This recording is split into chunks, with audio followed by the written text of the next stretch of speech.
नमस्कार दोस्तों, आप सभी का स्टडी फॉर यूपीएससी पे सेशन में स्वागत है।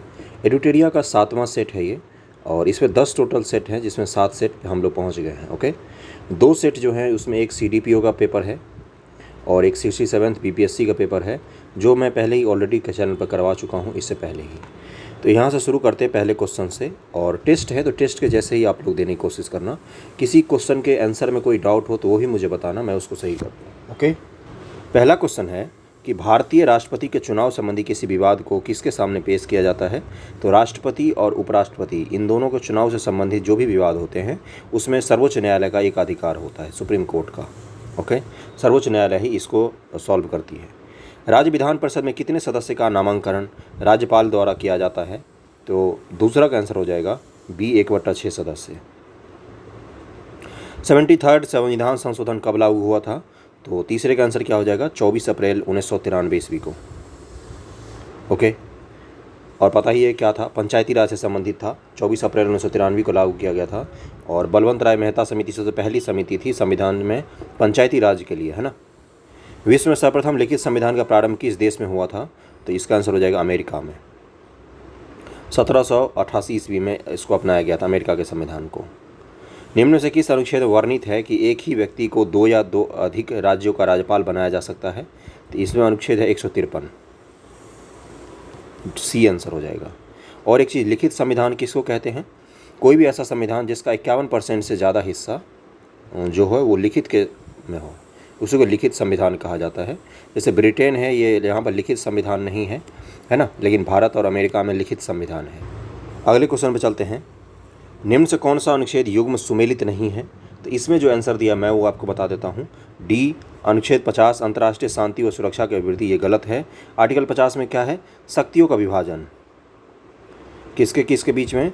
तो जुडिशरी के बीच में, और अपने यहाँ के जो कार्यपालिका होती है उसके बीच में। कार्यपालिका से न्यायपालिका का पृथक्करण जो है वो आर्टिकल 50 में लिखा हुआ है, शक्तियों का विभाजन। बिहार में प्रथम बार राष्ट्रपति शासन कब लागू किया गया था। तो 1968 ईस्वी में, बी आंसर हो जाएगा। 8 नंबर क्वेश्चन पे चलते हैं। वर्तमान में भारत में कितने उच्च न्यायालय हैं। तो इसका आंसर हो जाएगा बी, ए हो जाएगा। 25 उच्च न्यायालय हैं, 25। कितना, 25 उच्च न्यायालय हैं। 9 नंबर क्वेश्चन पे चलते हैं कि राष्ट्रीय ध्वज के संदर्भ में निम्न में से कौन सा युग्म सुमेलित नहीं है। केसरिया साहस का प्रतीक है, श्वेत रंग शांति सच्चाई का, हरा रंग उर्वरता समृद्धि का, नीला चक्र न्याय का प्रतीक। 9 का आंसर क्या हो जाएगा, ई, यानी कि ये सारे ही कथन जो हैं वो सही दिए हुए हैं, इसका आंसर ई हो जाएगा।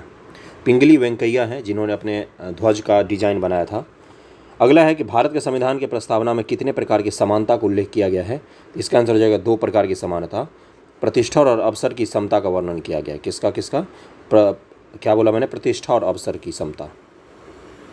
राज्य में अध्यादेश किसके द्वारा लागू किया जाता है। तो ये राज्य के राज्यपाल द्वारा लागू किया जाता है, राज्य के राज्यपाल, अनुच्छेद 213, और केंद्र में राष्ट्रपति द्वारा।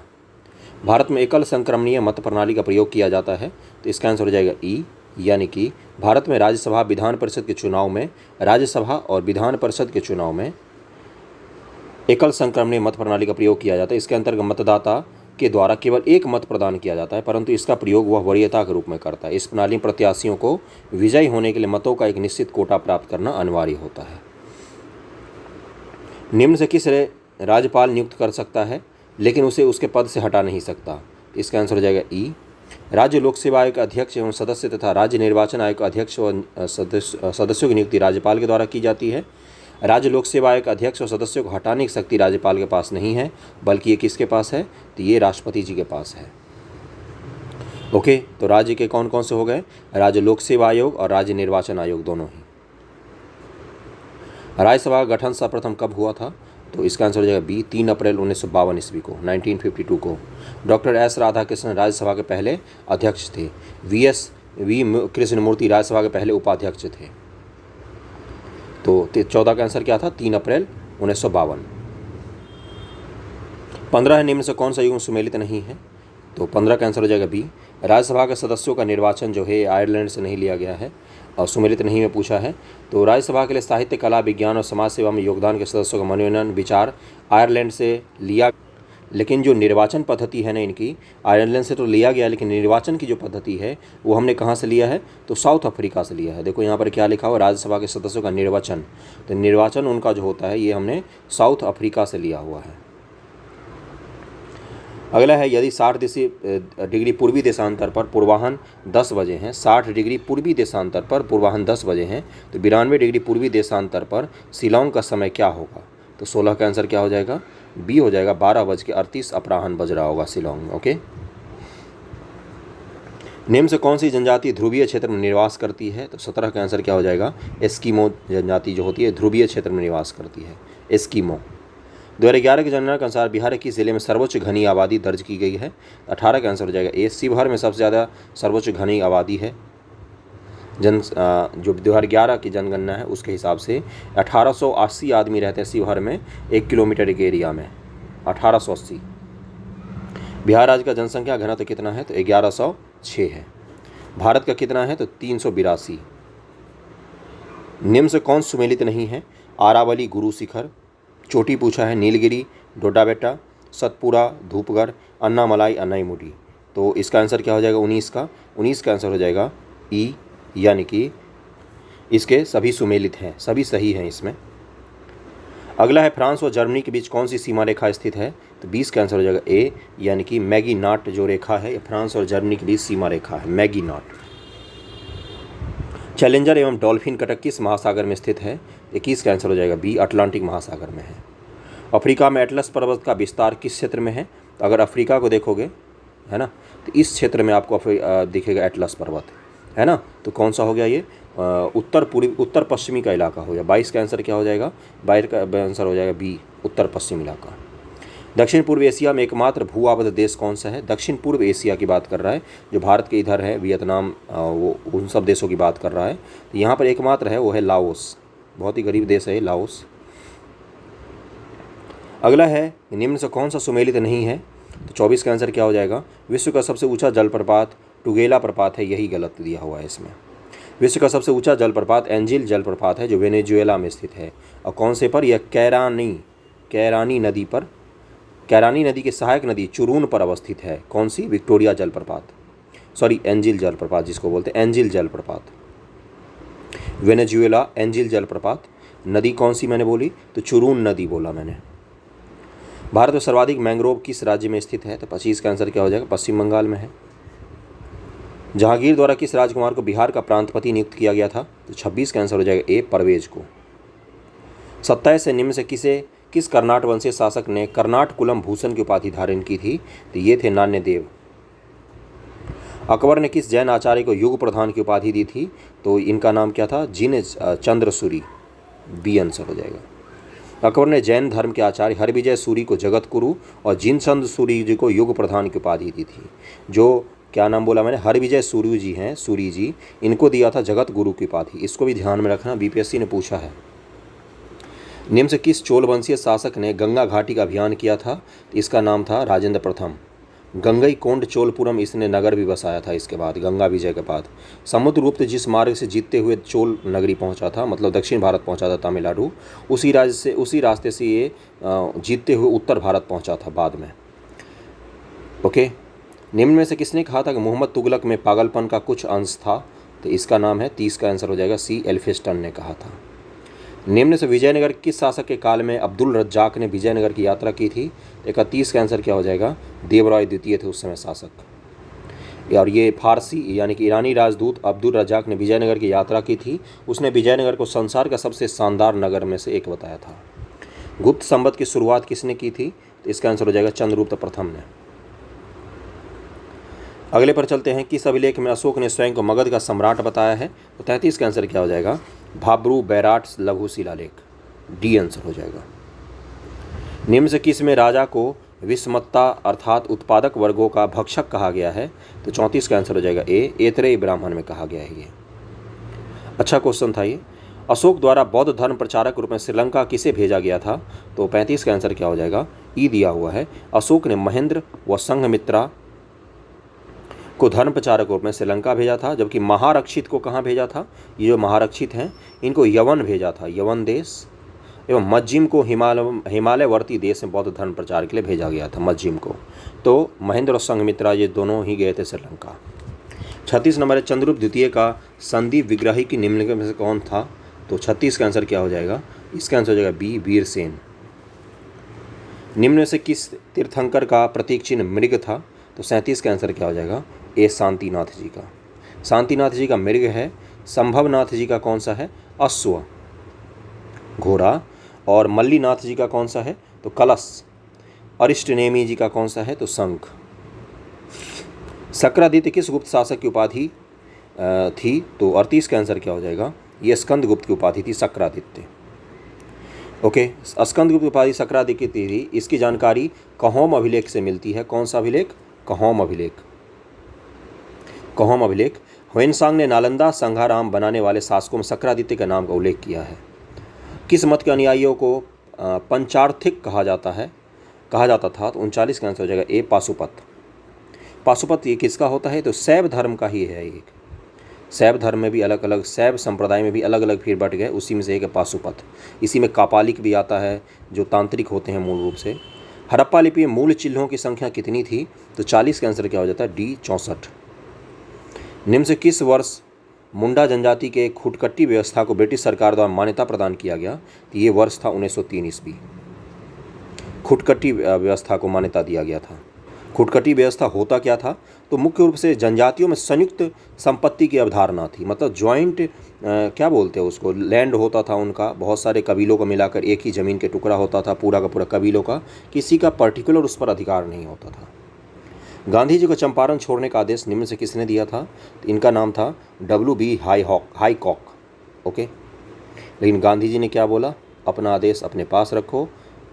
अगला क्वेश्चन है, सविनय अवज्ञा आंदोलन के दौरान 26 जनवरी 1931 को पटना के भंवर पोखर पार्क में किसने राष्ट्रीय झंडा फहराया था? तो 43 का आंसर हो जाएगा सी, अनुग्रह नारायण सिंह जी ने।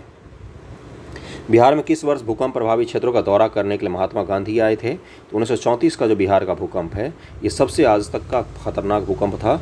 इसके बाद की मैंने कहानी बताई थी, गांधी जी ने सब जगह दौरा किया। उन्होंने सहायता राशि मतलब इकट्ठा करने के लिए अपना ऑटोग्राफ भी दिया था लोगों को। ऑटोग्राफ देते थे, उसके बदले बोलते थे हम मुझे एक धनराशि दो, और उससे फिर लोगों की मदद करते थे गांधी जी भूकंप प्रभावित क्षेत्रों में। वर्ष 1931 में गया में हुए किसान आंदोलन का नेतृत्व किसने किया था? तो ये थे यदुनंदन शर्मा जी। पानीपत के तृतीय युद्ध के पश्चात मराठा पेशवा कौन बना था? तो 46 का आंसर हो जाएगा ए, माधवराव प्रथम बना था। पानीपत का तृतीय युद्ध कब हुआ है? तो 1761 ईस्वी में हुआ है। और सबको लगा कि इसके बाद मराठा ख़त्म हो जाएंगे, लेकिन ये मराठा रक्त बीज होते थे, मतलब कभी इनको हराया नहीं जा सकता था, इतने ताकतवर थे। फिर से खड़े हो गए, और उसके बाद भी फिर अंग्रेज़ों से 3 आंग्ल मराठा युद्ध इन्होंने लड़ा है। समझ रहे हो ना, इतने बलशाली थे मराठा। भारत सचिव का पद निम्न में से किसी के माध्यम से बनाया गया था? तो 47 का आंसर हो जाएगा बी, भारत शासन अधिनियम 1858 के माध्यम से। निम्न से किसने कहा था कि कांग्रेस लॉर्ड डफरिन के दिमाग की उपज है? ये कहा था लाला लाजपत राय जी ने। महिलाओं के लिए शारदा सदन का एवं मुक्ति सदन की स्थापना किसने की थी? तो इनका नाम है, ई दिया हुआ है इसका आंसर, पुणे में पंडित रमाबाई ने आर्य महिला समाज 1881 की स्थापना की। पंडित रमाबाई,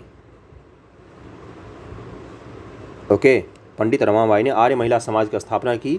1899 में इन्होंने महिलाओं की शिक्षा के लिए शारदा सदन और निराश्रित महिलाओं का आश्रय हेतु मुक्ति सदन की स्थापना की थी।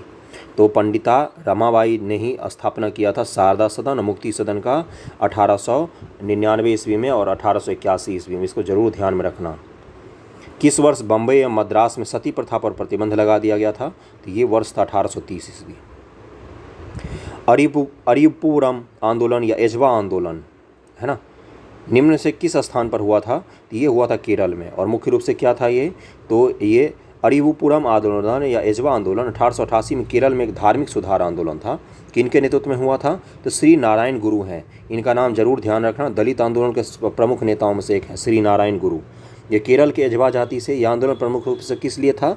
तो अस्पृश्यता की समाप्ति था। और आपको पता है ये किस रूप से किस लिए था? मंदिर में प्रवेश को लेकर भी एक आंदोलन था ये। इसको जरूर ध्यान में रखना, ये यूपीएससी भी पूछता है, दलितों से संबंधित चीज़ें खूब पूछता है यूपीएससी भी, और बीपीएससी तो पूछता है। केरल में हुआ था ये 1888 ईस्वी में। निम्न से कौन सी घटना वॉरेन हेस्टिंग्स के समय नहीं घटित हुई थी?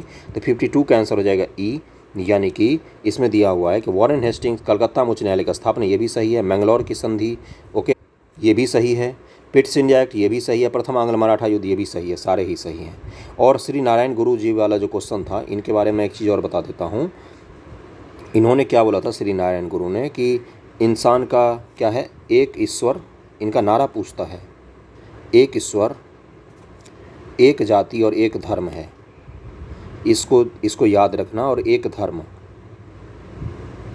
ओके, इसको जरूर ध्यान में रखना। श्री नारायण गुरु लिखने को आता है क्वेश्चंस। निम्न में से किस संगठन को प्रथम राजनीतिक संस्था माना जाता है? तो 53 का आंसर हो जाएगा डी, लैंड होल्डर्स सोसाइटी, जो जमींदारों का एसोसिएशन था। 1838 ईस्वी में इसको बनाया गया था।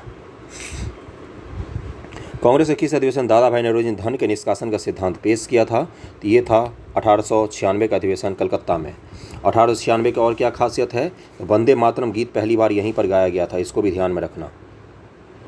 नासिक षड्यंत्र केस में किस क्रांतिकारी की भागीदारी थी? तो ये थे डी, अनंत लक्ष्मण कन्हारे।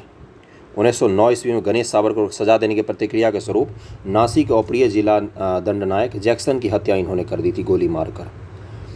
भारत श्रमजीवी नामक मासिक पत्रिका का प्रकाशन किया था किसने? तो 56 का आंसर हो जाएगा शशिपाद बनर्जी के द्वारा किया जाता था। 1937 के प्रांतीय चुनाव के बाद निम्न में से किस जगह कांग्रेसी मंत्रिमंडल का गठन नहीं किया गया था? तो इसका आंसर हो जाएगा सी, बंगाल में। पूना पैक्ट के तहत दलित वर्ग के लिए कितनी सीटें आरक्षित की गई थी? तो 58 का आंसर क्या हो जाएगा? 148 सीटों का आरक्षण किया गया था दलितों के लिए, 148 की। इसको 148 जरूर ध्यान में रखना। कब हुआ है? 24 सितंबर 1932 ईस्वी को गांधी जी और अंबेडकर जी के बीच में ये समझौता हुआ था। डिटेल में पढ़ना दोनों आदमी के विचारों को, लड़ना मत कभी इनके नामों पर। दोनों के विचार को पढ़ोगे तो लगेगा कि दोनों ही भारत की भलाई चाहते थे, रास्ते अलग थे बस दोनों के, है ना। प्रथम गोलमेज सम्मेलन 1931 में तेज बहादुर सप्रू ने किस वर्ग का प्रतिनिधित्व किया था? तो ये थे उदारवादी गुट।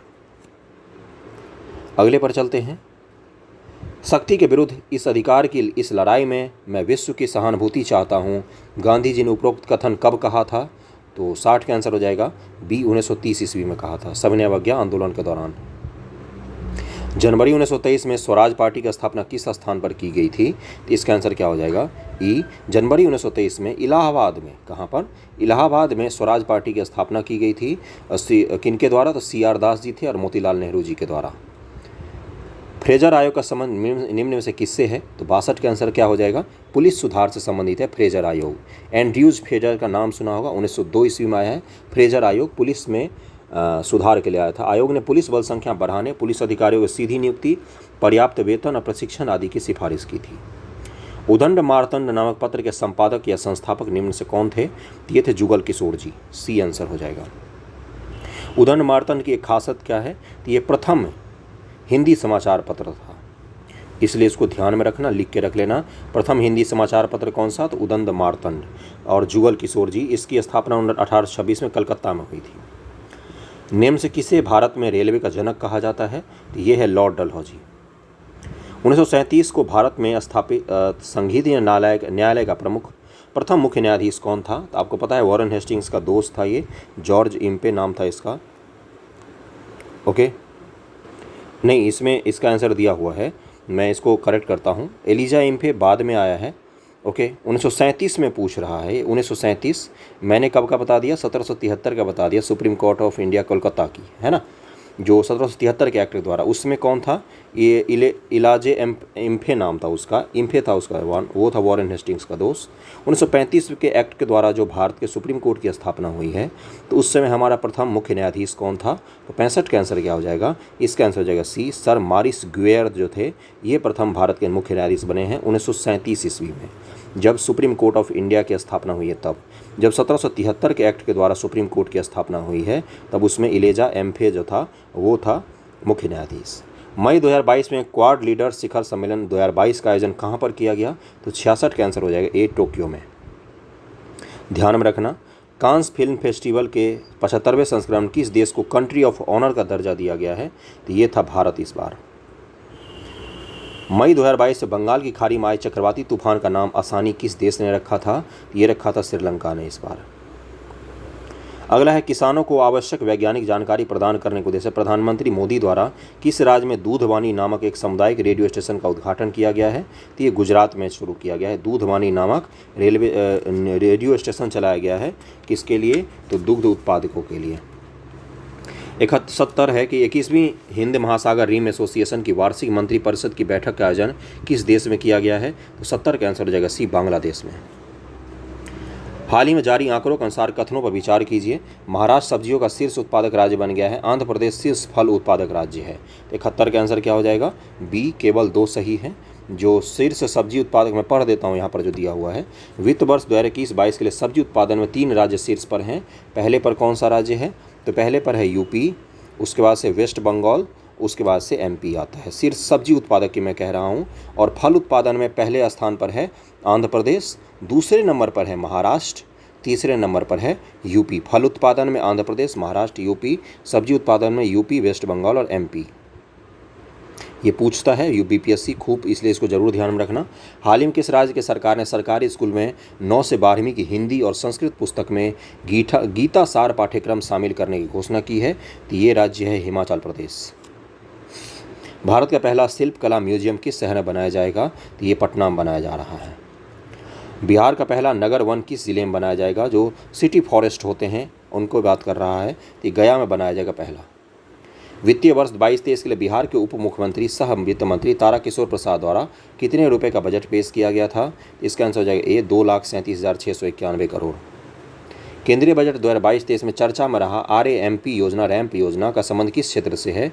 इसका संबंध है MSME क्षेत्र से, मध्यम सूक्ष्म और लघु उद्योग जो होते हैं उनसे संबंधित है। और इसको मैं पढ़ देता हूँ। केंद्रीय मंत्रिमंडल ने MSME के प्रदर्शन को बढ़ाने और तेज करने के लिए 6,062.45 करोड़ रुपए की मंजूरी दी है। 6,062.45 करोड़ रुपए की मंजूरी दी है मंत्रिमंडल ने MSME के लिए। भारतीय रेलवे द्वारा किस वर्ष तक रेलवे के संचालन में शून्य कार्बन उत्सर्जन का लक्ष्य रखा गया है? मतलब कार्बन का जितना उत्सर्जन रेलवे करेगी उतना कार्बन का अवशोषण भी कर लेगी। शून्य कार्बन उत्सर्जन का लक्ष्य कब तक के लिए है? बहुत ही इंपॉर्टेंट है, 2030 तक के लिए है। आर्थिक सर्वेक्षण 21-22 के अनुसार वन क्षेत्र के मामले में भारत विश्व में कौन से स्थान पर है? तो भारत अभी भी 10वें स्थान पर है वन क्षेत्र के मामले में। सबसे ज़्यादा 1% वाला देश कौन सा है? तो ब्राज़ील है, जहाँ का 59% जो ज़मीन है उस पर वन से घिरा हुआ है। अमेजन फॉरेस्ट का नाम सुना होगा। दूसरा पेरू है, तीसरा कांगो लोकतांत्रिक गणराज्य है। हाल ही में खबरों में रहे हर घर दस्तक अभियान का संबंध निम्न से किससे है? तो 79 का आंसर हो जाएगा सी। कोविड टीकाकरण से। आशा कार्यकर्ता कोविड टीका करती हैं। प्रधानमंत्री द्वारा किस तिथि को वीर बाल दिवस के रूप में मनाने की घोषणा की गई है? 80 का आंसर हो जाएगा सी। 26 दिसंबर को। पोर्टो रिको में आयोजित मिस वर्ल्ड 2021 का खिताब करोलिना बिलावास्का ने जीता। उनका संबंध किस देश से है? 81 का आंसर हो जाएगा सी। पोलैंड से हैं वो। तीसरे राष्ट्रीय जल पुरस्कार 2020 के सर्वश्रेष्ठ राज्य की श्रेणी में किस राज्य को प्रथम स्थान प्राप्त हुआ है? राष्ट्रीय जल पुरस्कार में प्रथम स्थान प्राप्त करने वाले राज्य की नाम पूछ रहा है आपसे, तो ये है उत्तर प्रदेश। फरवरी 2022 से भारत ने किस देश के साथ व्यापक आर्थिक साझेदारी समझौता CEPA का पर हस्ताक्षर किया है?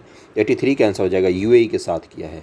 और एक चीज़ बता दूं, उसके कुछ दिन बाद ही भारत ने ऑस्ट्रेलिया के साथ भी CEPA पर कॉम्प्रिहेंसिव इकोनॉमिक पार्टनरशिप जो समझौता एग्रीमेंट होता है उस पर समझौता किया है। तो भारत ने भी हाल ही में किसके साथ किया है?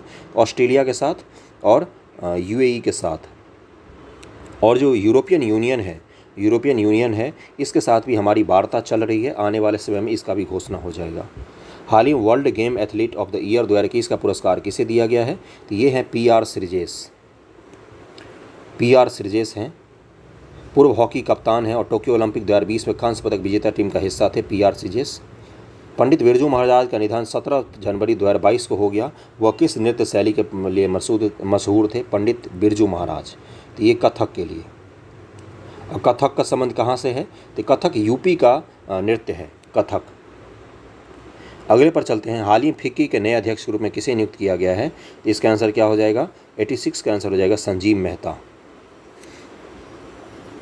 दिसंबर 2021 में DRDO द्वारा स्वदेशी रूप से विकसित सतह से सतह पर मार करने वाली मिसाइल का ओडिशा तट पर पहला सफलतापूर्वक परीक्षण किया गया। इसका नाम क्या है? 87 का आंसर हो जाएगा सी। प्रलय। अगले क्वेश्चन पर चलते हैं कि हाल ही में पहला त्रिसेवा युद्धाभ्यास कोंकण शक्ति भारत और किस देश के बीच संपन्न हुआ है? तो भारत और UK यूनाइटेड किंगडम। हाल ही में प्रकाशित पुस्तक 400 डेज के लेखक कौन है? तो 89 का आंसर क्या हो जाएगा? चेतन भगत। पुस्तक द प्रॉमिस के लिए वर्ष 2021 का बुकर पुरस्कार किसे प्रदान किया गया है? तो ये हैं डैमन गलगुट। निम्न से किसके द्वारा हाल ही में ऑपरेशन आहट की शुरुआत की गई है? तो ये शुरू किया था आरपीएफ ने। क्यों शुरू किया था? जो मानव तस्करी होती है उसको रोकने के लिए ऑपरेशन आहट को शुरू किया गया था। अगले क्वेश्चन पर चलते हैं। हाल ही में आयोजित कोपा अमेरिका फुटबॉल टूर्नामेंट 2021 का खिताब किस देश ने जीता है? ये जीता है इस बार अर्जेंटीना ने जीता था, सभी को पता होगा। अगले क्वेश्चन पर चलते हैं। फीफा अंडर 17 महिला विश्व कप 2022 का आयोजन किस देश में किया जाएगा? तो 93 का आंसर क्या हो जाएगा? इसका आंसर हो जाएगा भारत में किया जाएगा। देखो कुछ दिन पहले क्या हुआ था, फीफा ने भारत को सस्पेंड कर दिया था अपनी सदस्यता से, इसलिए इसका कयास लगाए जा रहे थे कि ये आयोजन शायद कैंसिल ना हो जाए, लेकिन कुछ दिन पहले ही फिर से भारत की सदस्यता को बहाल कर दिया है फीफा ने। इसलिए संभावना है कि ये भारत में आयोजित किया जा सकता है अंडर 17 महिला विश्व कप फुटबॉल का। बहुत बड़ी चीज़ है ये। आनुवांशिक रूप से संशोधित गोल्डन राइस की व्यावसायिक उत्पादन को मंजूरी देने वाला दुनिया का पहला देश कौन बन गया है? जेनेटिकली मॉडिफाइड है ये गोल्डन राइस, तो ये कौन सा देश है? तो ये देश होगा 94 का आंसर हो जाएगा सी, फिलीपींस। और इसमें विटामिन ए जोड़ा जाता है। 95 institute of economic and peace द्वारा जारी वैश्विक शांति सूचकांक 2021 में भारत को कौन सा स्थान प्राप्त हुआ है? तो इसमें भारत को 135वां स्थान प्राप्त हुआ है 163 देशों में। लेकिन भारत सरकार के नीति आयोग ने इसका खंडन किया कि ये जो इकोनॉमिक पीस है ये एक छोटा सा साइबर कैफ़े जैसा एक इंस्टीट्यूट है छोटा सा, इसको ये अधिकार नहीं है कि भारत की पीस के बारे में, शांति के मामले में रैंकिंग डिसाइड करे। ओके, इसका खंडन किया था, नीति आयोग इसको नहीं मानती है, लेकिन ध्यान में रखना इसको ज़रूर। अगले चलते हैं, मैथ्स के क्वेश्चन हैं बीच में। 106 नंबर क्वेश्चन पर चलते हैं। निम्न से कौन कपड़े धोने के साबुन में फिलर के रूप में काम नहीं आता है? तो इसका आंसर क्या हो जाएगा? ग्लिसरॉल। ग्लिसरॉल या ग्लिसरीन एक कार्बनिक यौगिक है जो तेल और वसा में पाया जाता है। इसका उपयोग कॉस्मेटिक में होता है, न कि कपड़े धोने के साबुन के फिलर के रूप में। निम्न से कौन सा जीवाणु विनाइट्रीकरण की प्रक्रिया में भाग लेता है? तो ये है स्यूडोमोनास। थायमिन क्या है? तो 108 का आंसर क्या हो जाएगा? बी। विटामिन B1 है जो उसको थायमिन कहा जाता है। B2 को क्या कहा जाता है? राइबोफ्लेविन कहा जाता है। ओके, B12 को साइनोकोबैलेमिन कहा जाता है। B6 है, इसको क्या कहा जाता है? तो B6 को कहा जाता है पायरीडिऑक्सिन। जरूर ध्यान में रखना सबका। तो 108 का आंसर क्या हो जाएगा? इसका आंसर हो जाएगा B1। और ऊपर वाला क्वेश्चन समझ में नहीं आया होगा, ये जो विनाइट्रीकरण है इसका मतलब क्या है? जैसे जो वो होता है राइजोबियम, वो क्या करता है? मटर के जड़ में N2 को जमा करता है, स्थिरीकरण करते हैं। तो ये जो क्या बोला मैंने, स्यूडोमोनास है, ये N2 को फिर से मुक्त कर देते हैं हवा में, समझ रहे हो ना? तो यही काम करता है स्यूडोमोनास। मेंडल ने मटर पर किए गए अपने प्रयोग के लिए निम्न से कौन से लक्षण का चयन नहीं किया था? 109 का आंसर हो जाएगा ई, यानी कि इसमें दिया मेंडल ने अपने प्रयोग के लिए मटर के पौधे पर 7 लक्षणों का चयन किया था, जिनमें फूल का रंग, फूल की स्थिति, उसके बाद से बीज का रंग, बीज का आकार, तने की लंबाई, ये सब का यूज किया था मेंडल ने। इसका आंसर ई हो जाएगा। मेंडल को आनुवंशिकता का पिता कहा जाता है। दाब बढ़ाने का पर बर्फ़ का गलनांक क्या होगा? जब दाब बढ़ा देंगे तो बर्फ़ का गलनांक क्या हो जाएगा? घट जाएगा, ए हो जाएगा। अगले क्वेश्चन पर चलते हैं। एफ्ला विष का उत्पादन होता है कहाँ पर? तो 111 का आंसर हो जाएगा ए, कवक के द्वारा उसका उत्पादन होता है। एक प्रकाश वर्ष बराबर होता है किसके? 112 का आंसर क्या हो जाएगा? ई, यानी कि एक प्रकाश वर्ष जो होता है वो बराबर होता है 9.46 इंटू 10⁻12 किलोमीटर के। इसमें से कोई सा भी आंसर नहीं है। 9.46 × 10⁻12 किलोमीटर के। CH2 CH CH CH2 में कितने सिग्मा बॉन्ड हैं? तो 113 का आंसर क्या हो जाएगा? सी, 9 सिग्मा बॉन्ड है इसमें। अब पाई बॉन्ड कितने हैं? तो 2 पाई बॉन्ड हैं। रासायनिक समीकरण किस नियम के अनुसार संतुलित होते हैं? तो 114 का आंसर हो जाएगा सी, द्रव्यमान संरक्षण के नियम के हिसाब से। जैसे C+O2 करेंगे तो क्या होगा? CO2 होगा। कार्बन का कितना? तो 12 ग्राम होता है। ऑक्सीजन का कितना? तो 32 ग्राम हो जाएगा। यहाँ पर 2 है ना, 16 16 32, इसका कितना होगा? 44 ग्राम होना चाहिए। यही तो होता है। निम्न से कौन धातु और कौन अधातु दोनों का गुणधर्म धारण करता है? 115 का आंसर हो जाएगा ई। ऐसे तत्व जो धातु और उपधातु दोनों गुणधर्म का धारण करते हैं उनका उदाहरण है बोरॉन, सिलिकॉन। ये सब क्या कहलाते हैं? उपधातु कहलाते हैं। तो बोरॉन भी होगा, सिलिकॉन भी होगा, जर्मेनियम भी होगा और आर्सेनिक भी होगा, उसके बाद से पोलोनियम भी होगा। तो इसमें से सारे ही ऑप्शन हो जाएंगे। अगले क्वेश्चन पर चलते हैं कि परमाणु में धनावेशित कणों की उपस्थिति को सर्वप्रथम निम्न से किसने दर्शाया था? 116 का आंसर क्या हो जाएगा? ए हो जाएगा, गोल्डस्टीन ने। और साइंस को लेकर जो कोई लोग कमेंट कर रहे हैं कि साइंस का कुछ कीजिए, मैं आपको बताऊं साइंस का, मैंने बार बार पेपर्स देखे हैं, अपने अनुभव से बता रहा हूं। घटना चक्र का जो साइंस की बुक आती है ना, साइंस की MCQ की, यकीन मानना बायोलॉजी उसका रट जाओ, एक क्वेश्चन गलत नहीं होगा एग्जाम में। फिजिक्स से रट जाओ, 90% क्वेश्चन सॉल्व करके आओगे। उस एक बुक को अगर आपने 2 बार कर लिया ना, BPSC में 95% क्वेश्चन उससे बाहर के नहीं आएंगे तो नहीं आएंगे। मैं बोल रहा हूँ, जो करके जाएंगे उनको पता है, वो मुझे आके थैंक यू बोलेंगे, मुझे पता है, इसलिए अनुभव से कह रहा हूँ, उसको करके जाना। घटना चक्र की साइंस की MCQ की बुक आती है, उससे बाहर क्वेश्चंस नहीं आते हैं। हीमोफीलिया एक आनुवांशिक विकार है, इसमें ई वाला क्वेश्चन किया हमने, 116 का आंसर क्या हो जाए, गोल्डस्टीन था। हीमोफीलिया एक आनुवांशिक विकार है, इसमें क्या होता है, इसमें 117 का आंसर क्या हो जाएगा, B। एक प्रोटीन का संश्लेषण नहीं होता है जो रक्त के स्कंदन के लिए आवश्यक होता है। विटामिन K जो होते हैं, और मुख्य रूप से क्या होता है ना, हीमोफीलिया के पीड़ितों को अगर कहीं कट गया ना ब्लेड से भी, तो खून लगातार बहता ही रहेगा, खून रुकता नहीं है उनसे। निम्न युगों में से कौन सुमेलित नहीं है, 118 का आंसर रहेगा D। यानी कि यहाँ पर दिया हुआ है केवल 3 सुमेलित नहीं है, पोलियो, OPV, ये गलत दिया हुआ है। OPV oral polio vaccine, polio की वैक्सीन है, न कि दवा। ओके, यहाँ पर क्या दिया, रोग और औषधि, तो इसमें दवा नहीं है OPV, ये एक वैक्सीन है। ओके, वैक्सीन है। दवा क्या होता है, बीमार पड़ने के बाद दिया जाता है, और वैक्सीन क्या होता है, बीमार ना पड़े इसलिए पहले ही लगा दिया जाता है। समझ रहे हो ना।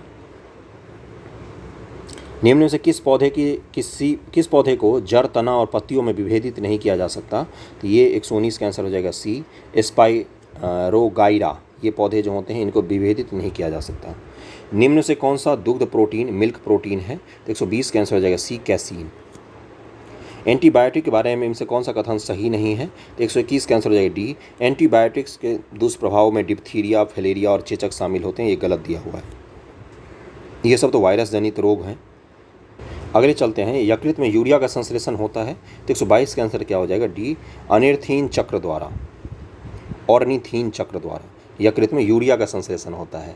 इनमें से कौन कार्बोहाइड्रेट मोनोसैकेराइड है, तो 123 का आंसर क्या हो जाएगा, 123 का आंसर हो जाएगा A, ग्लूकोज एवं फ्रक्टोज, A हो जाएगा। ओके, तो इसका आंसर क्या हो जाएगा, 123 पर थे ना हम लोग, 123 का आंसर A हो जाएगा। और ऊपर वाले क्वेश्चन में एक जगह मैं कर देता हूँ, मैं वायरस जनित रोग का बोल के आगे बढ़ गया, लेकिन अलग अलग है। डिप्थीरिया किससे बनता है, तो डिप्थीरिया किसके कारण होता है, तो बैक्टीरिया के कारण। फलेरिया किसके कारण होता है, तो ये होता है फलेरिया बैंकोफाटाई नामक क्रीम से, क्रीम जो होते हैं ना उनसे होता है, क्रीम। और चेचक तो वायरस जनित रोग होता है।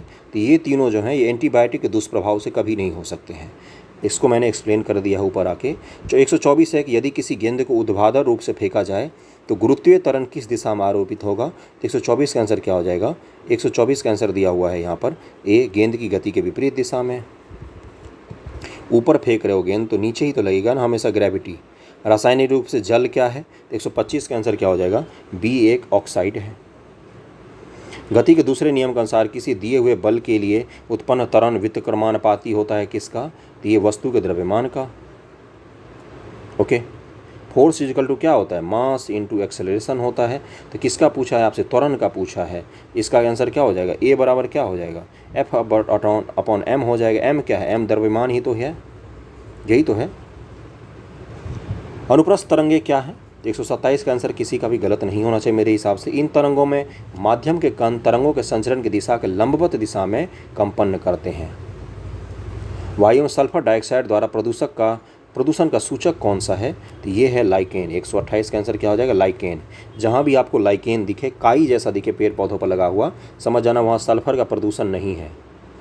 कटहल में खाने योग्य क्या होता है, तो 129 का आंसर हो जाएगा C, सहपत्र और परिंदल पुंज। हिंदी है, हिंदी 130 का।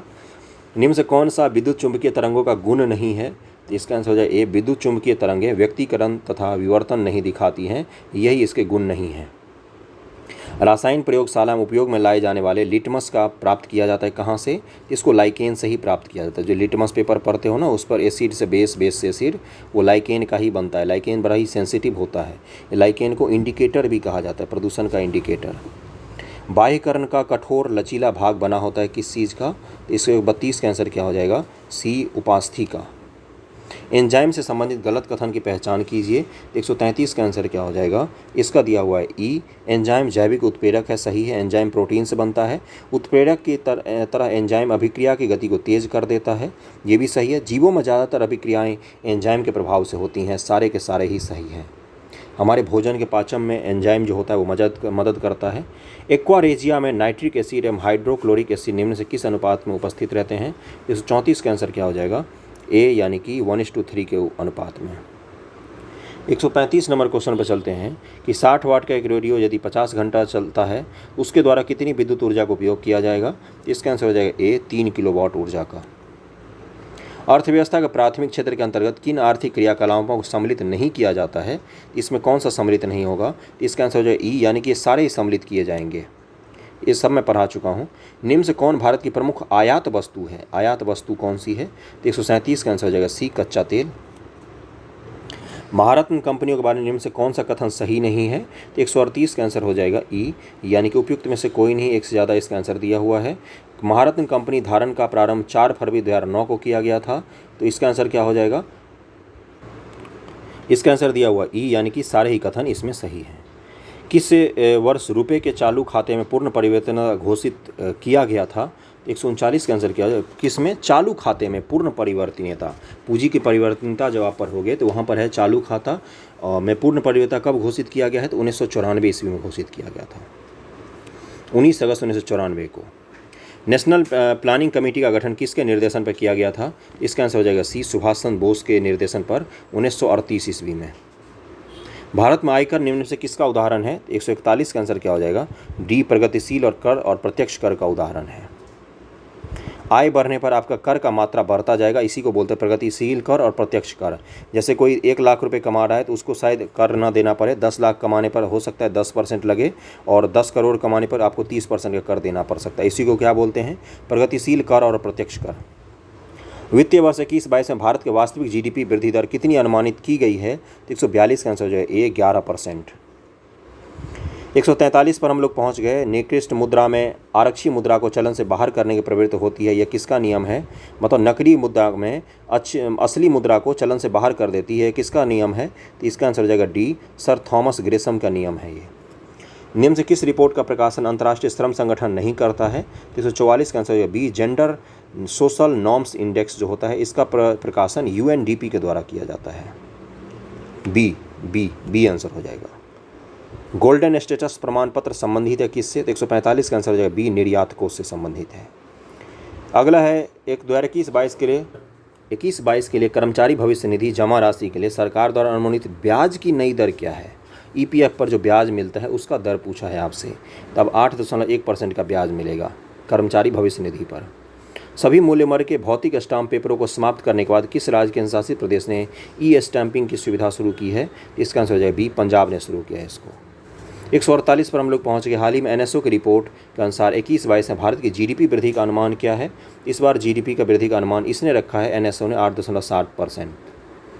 1 जून 2022 से क्रमशः प्रधानमंत्री जीवन ज्योति बीमा योजना और प्रधानमंत्री सुरक्षा बीमा योजना की नई वार्षिक प्रीमियम दरें कितनी हैं? इसका आंसर हो जाएगा बी, 436 रुपये और 20 रुपये। आज का आखिरी क्वेश्चन है कि भारत में 2021-22 के लिए राजकोषीय घाटा जीडीपी के प्रतिशत में कितना दर्ज किया गया है? तो इसका आंसर हो जाएगा 6.71% दर्ज किया गया है। तो यहाँ तक था। 150 क्वेश्चंस कंप्लीट कर लिए हमने, 7 सेट, 3 सेट और बचे हैं जिसको मैं कंप्लीट करवा दूंगा। तो वीडियो को शेयर करना, पसंद आए तो लाइक करना, कहीं पर कोई आंसर में गलत दिखा हो तो कमेंट करना, मैं सुधार ज़रूर कर दूंगा। Thank you so much.